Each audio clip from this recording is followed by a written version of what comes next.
Hello friends, I am Kaustubh. Today I'll be discussing with you the recently announced scheme, Agnipath. One thing is very clear. If you look at the armed forces of India, all three services, they are facing shortages of manpower. The officer level shortage is nearly 9,000 to 10,000, and at the level of PBOR, personnel below officer rank, it is nearly 1 lakh. All three services combined. So there is no doubt that the armed forces in India need to modernize, need to reform. And while doing this reform, it is also necessary that the army becomes lean, army becomes agile, and then the mass to machine ratio is also reformed because the future warfare, modern warfare depends on this ratio. The discussion on the scheme can be done in two parts. One is the scheme itself, the pros, cons, the factual content. The second is the process of public policy. When the scheme is brought, there is a procedure to be followed. There is effective communication. There are pilots being done. And then based on data, evidence, research, scheme is slowly, gradually scaled up so that it is accepted well.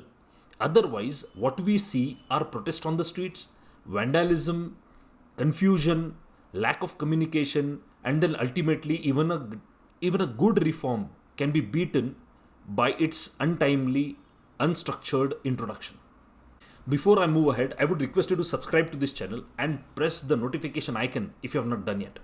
Now first, let us discuss the existing system. Army recruits young people, short service commission. So for 10 years to 14 years, they are recruited, after which they retire. So these people get pension benefits when they retire. Now that is the reason why you see that when this scheme is being reformed, there is a lot of opposition to it. Because there would be no benefits, the pensions associated with the service in army. So what is this Agnipath scheme? The highlights are given on the screen. Please go through this. What is the rationale for change? This is important. What are the arguments being given? One is finance. So reduce the pension salary bill that the government foots, which is expanding every year. Second is modernization of the forces. Nobody can debate that. There is need to make the army agile, tech savvy. Then reducing the average age. The armed forces average age is nearly 32, which is high. So that is supposed to be brought down by introduction of this scheme. Now there are also tall claims being made that this will boost national security. It will lead to employment for youth. Now it is also being said that the skill set that these people would get in those 4 years. So if they are not inducted permanently and they come back to the civil society, they would prove to be an asset. What is the objective of this scheme? In plain words, it is recruitment of personnel below officer rank. Now there are only two clear points, factual points, which justify this scheme. One, the financial burden. So the pensions constitute nearly 23% of total budget allocation for defense. So this will be brought down. There is no doubt about it. Second is the reduction in averages. The average age is nearly 32, which will be brought down. So if you have to say for sure, what would the introduction of Agnipath do? These are the two things for sure. But then if you are going to say that this scheme is a solution to unemployment or this scheme is for employment among youth, note that this is not the function of army. So this cannot and must not be the objective. This can be just a positive externality. The requirement for jobs is much higher than what Agnipath can ever provide. This scheme is not a solution to unemployment problem. Now these are all the stakeholders, right? The serving personnel, retired personnel, policy analysts, young aspirants. But then out of the views which are coming up from multiple stakeholders, there are certain points that I want to discuss about this scheme. The first of them being the recruitment process. See, this recruitment will be frequent. Large number of cadets would be there. So a lot of recruitment staff will be required. So that will expand the tail of the forces as opposed to the teeth, which are the fighting people. Second, we know that the profile of aspirants, these are rural, poor, North Indian, most of them. So look at the geography of protests. Most of the protests are in the North Indian plain. These are the states which are population dense, youthful bulge. On female aspirants, yes, this is going to be a positive step because they'll get money, they'll get head start, they'll be independent, they'll get skills from the military. So it's going to be very good scheme for female aspirants. When we speak about the training of AGNIVEERS, the duration is just 6 months. Though we agree that the training continues throughout their work also for all 4 years, but the major training would occur in the first 6 months. Now it is up to the armed forces to design a curriculum through which they can imbibe not only the values, ethos, skills, and the ability to handle the complex tasks, complex machinery in just these 6 months. Second, it would increase the demand for instructors. Again, most of the instructors come from the field. Now we have to maintain a balance through permanent induction out of this 25% such that the effectiveness on the field is not reduced. Because if the demand for instructors goes up and field people are brought in, the effectiveness of the forces in the field should not reduce. Then there is also the issue of esprit de corps, which is the pride and loyalty towards your battalion, regiment.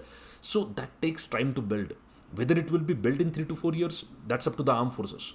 Questions are being raised whether these people will take risk or will be risk averse.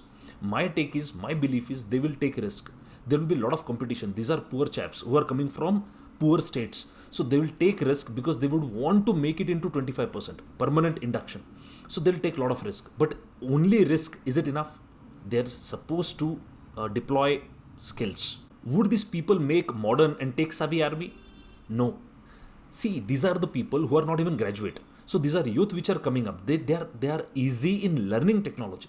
But the profile of these people coming from states like UP and Bihar and not with very high educational qualifications or a very strong educational background, their ability to bring value in terms of modern tech skills would be limited. So if you are expecting just because they come in, the army would become tech savvy, no. You have to imbibe those skills to them. But yes, their ability to deal with technology would be greater. This high-tech and cyber warfare is an altogether different issue. So that is not to be discussed here. Now this is a major question. What after 4 years? The completion of tenure. For the 25% who are permanently inducted, life is good. They get pension benefits, they get other benefits, all good. For the 75% who discontinue, the skills that they have, would they be very valuable in market? It's a question mark.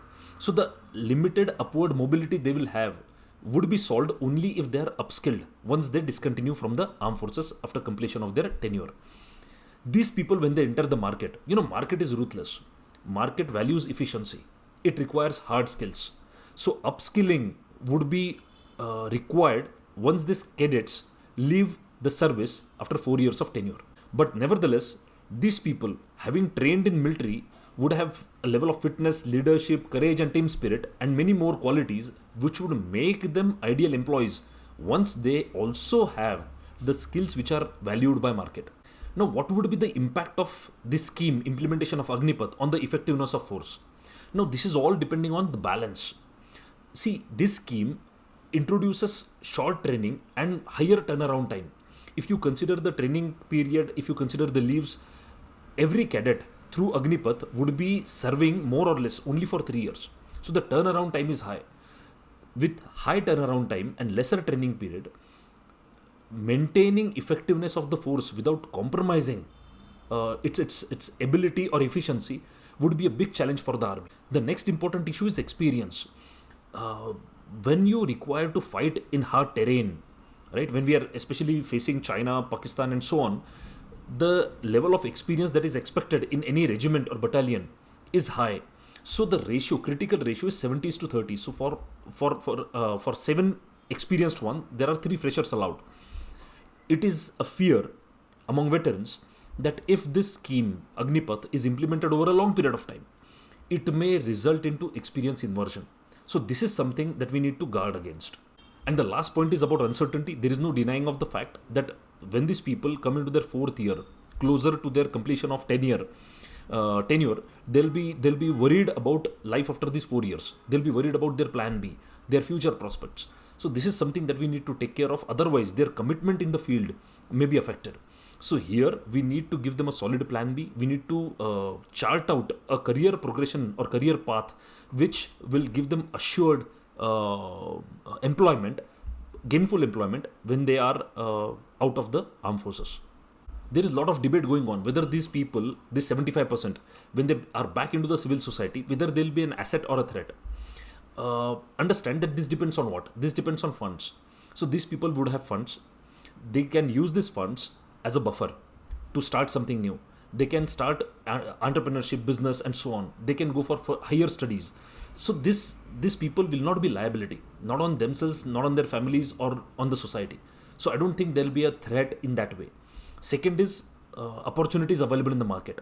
So if they have good prospects, good plan B, good career paths, then and the suitable skills are imbibed to them, there is hardly a chance that they will go the wrong way.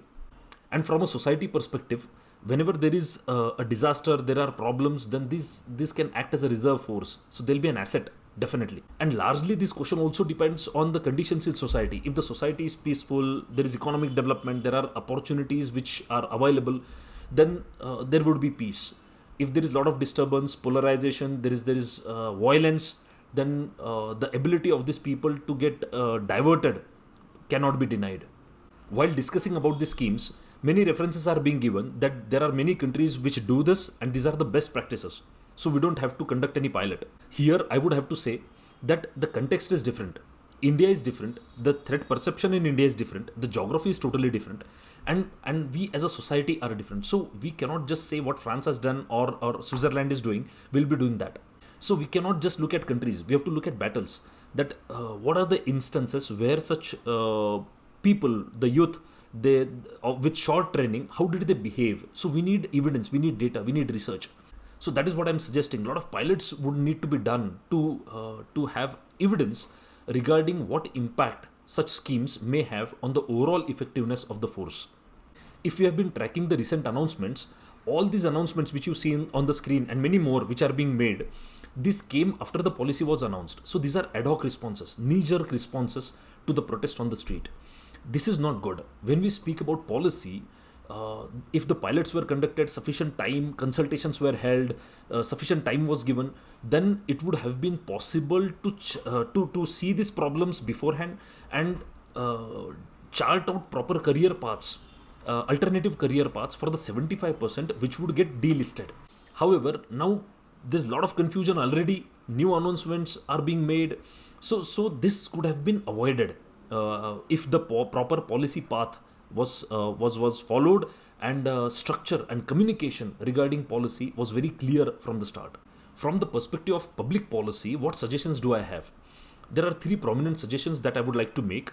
First is, if this scheme is a regular recruitment scheme now, the tour of duty can be kept separate and have a wider age bracket. Even the duration of tour of duty can be less, 1 year or so. But here it would allow people with different and valuable skill sets to come and work for the armed forces.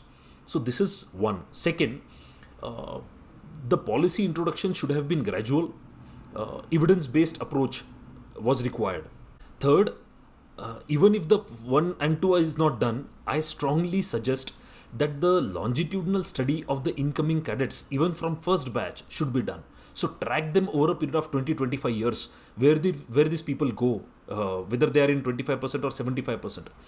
All this should be tracked in the form of a longitudinal study.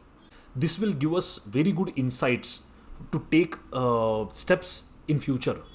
Lastly, I would like to quote Winston Churchill, who said that the armed forces are not like a limited liability company to be reconstructed from time to time as money fluctuates. So army has got national security on its agenda. So that cannot be fiddled with. So when we are discussing national security, then any step, the criteria is not money, the criteria is not employment to youth or any other criteria. The criteria is only one and only one: national security and effectiveness of the force. Second point is about future. Are we moving towards US-like system? So in many other countries, and especially US, you have these private companies which hire soldiers who retired from the services. So are we moving, is this Agnipath going to lead to such a future where these people, 75%, they would then be absorbed as private soldiers, private companies, which take up projects and perform tasks? So it's a mixed evidence or mixed bag when we consider evidence from United States of America. So friends, I would conclude with Mahabharata by saying that in any battle, we need Arjun and we need Krishna. We need Arjun to shape the battle. We need Krishna to guide Arjun to do his duty. However, youth like Abhimanyu can have energy, can be brave enough to break the Chakravyuh. But skills cannot be compromised, because it is only with the skills that even Abhimanyu could have got out of Chakravyuh. So, with this, I end this session. See you once again. Thank you.